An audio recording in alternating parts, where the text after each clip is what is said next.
So I don't know if you know, but there's another YouTube channel out here called Tokyo Bottom, which by the way, you should totally follow if you haven't already. But they are the masters of all things gay in Tokyo, and by extension, Japan. And in this one video, they ranked this particular gay sauna as an S rank. Oh, body breath?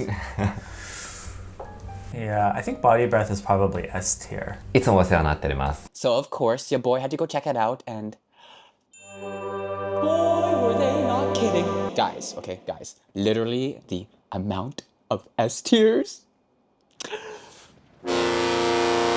So yeah, let's not waste any time. Let's just get right into it. As usual, I'll talk about the facilities and the physical attributes of the place first, and then I'll talk about my gnarly experience. This is gonna be totally not safe for work, by the way. So help a brother out and hit that like and subscribe button because this video is not gonna make any money, just like the last time when I did a video like this. So yeah, let's talk about the facilities first. So this place is in Shinjuku, specifically really close by to Shinjuku Nichome, which is where all the gay shit is. So the location is prime, baby. The sauna is underground and it's a little discreet, so you might have a little bit of trouble finding it at first. But once you go down the stairs, there is a sign that will say body breath, so you will know exactly whether or not you're in the right space or not. Now, before we enter into body breath, I kind of just want to give a preliminary warning. And the warning is body breath does kind of have a looks requirement. For example, you must have short hair, like basically no bangs or a bowl cut or anything like that. You can have a buzz cut, that's fine. And if you are basically 40 plus years old, you'll need to at least look like you're within the 18 to 40 range. So you can't look super old if you're older than 40. Basically, you're gonna be judged when you enter into the space. And I know that's gonna be a turn off for many of you.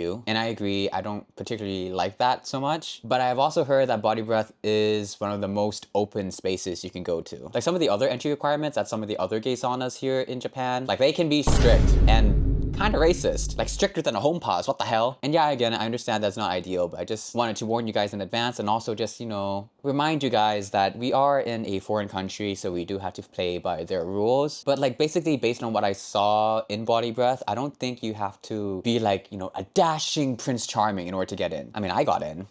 And I'm just a silly nerd, okay? So yeah, basically just have short hair and don't look old.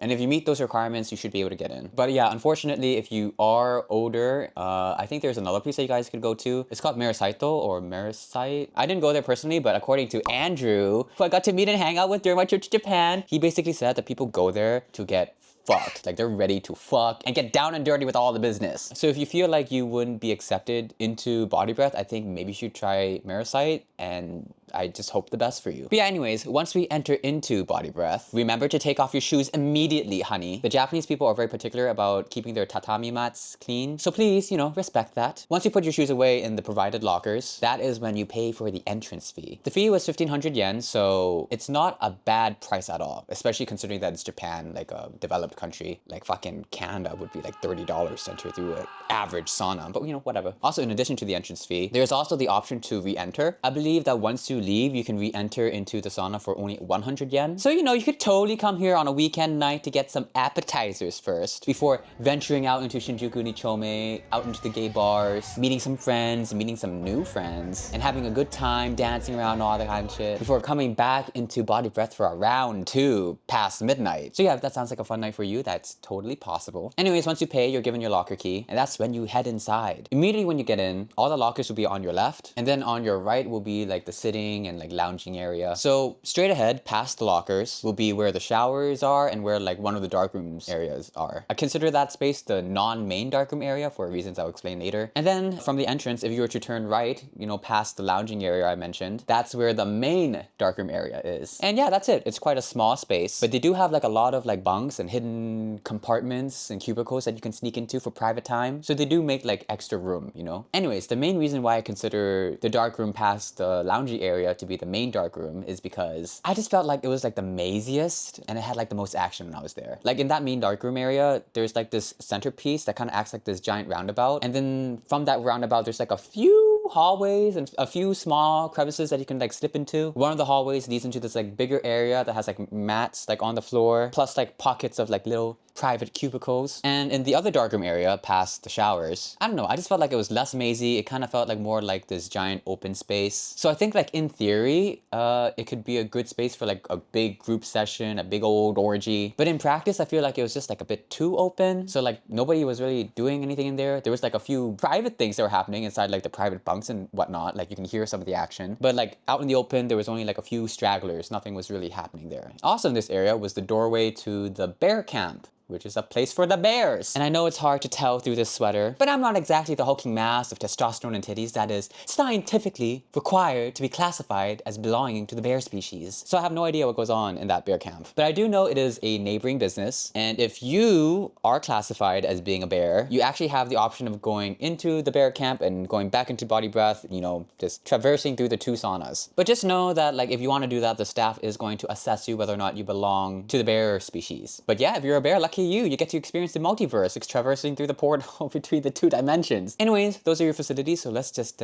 dive right into the meat and potatoes. And so, there I was in Tokyo, dealing with the worst stomach pains and diarrhea I've had in my life. And then the 2 friends I was staying with at the time, they were like, oh my god, honey, let's just go to body breath. Let's go to body breath. Let's have a good time. Okay, they didn't say it like that.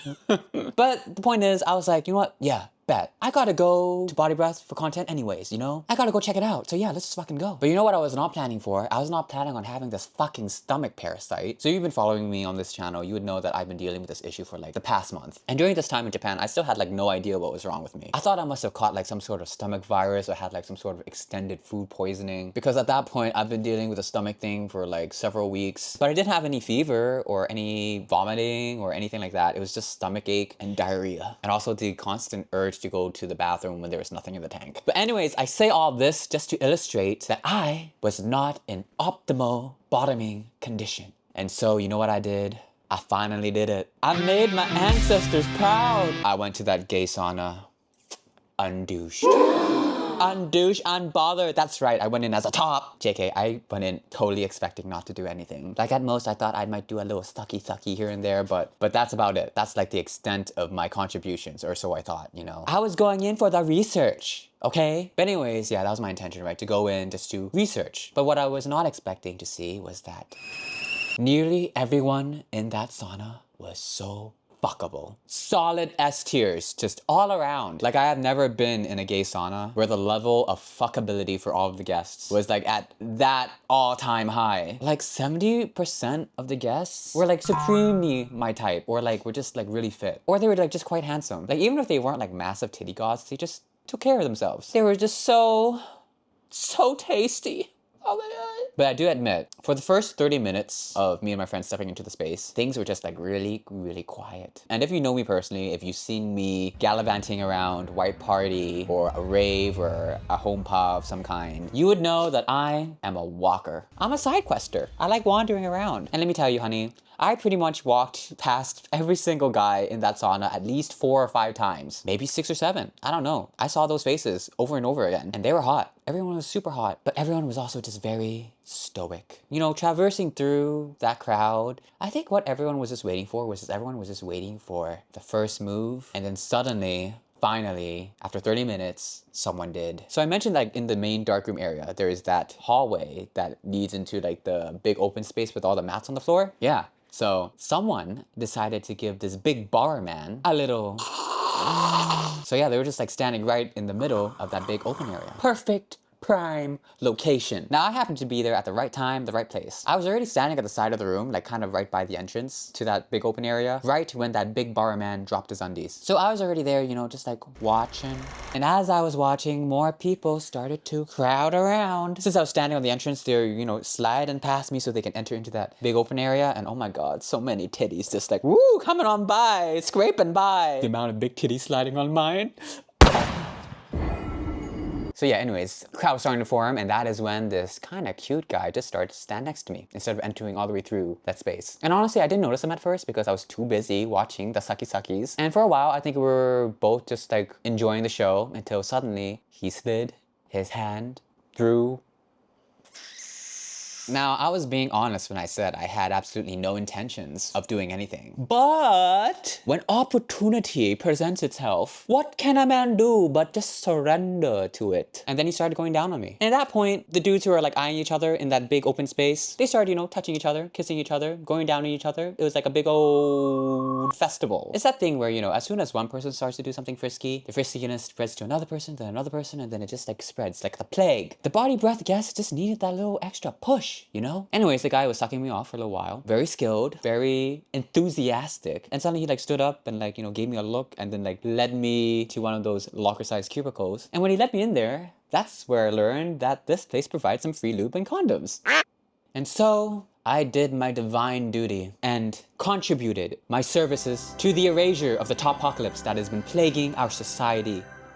And it was pretty fun, not gonna lie. But yeah, I had a good time cosplaying as a top for a good 20 minutes. I will say though, that room started to get really hot at some point. Then again, I am Canadian and I'm quite sensitive to being hot. I sweat really easily. And eventually I did have to stop because the heat made me like flaccid. I just wasn't in the mood anymore. I know some of y'all are surprised that I even topped at all. But hey, I do have a degree in the performing arts. No, I don't. But I can perform. When the circumstances are right, I can be a top for a while. All it takes is a stomach bug and a little diarrhea.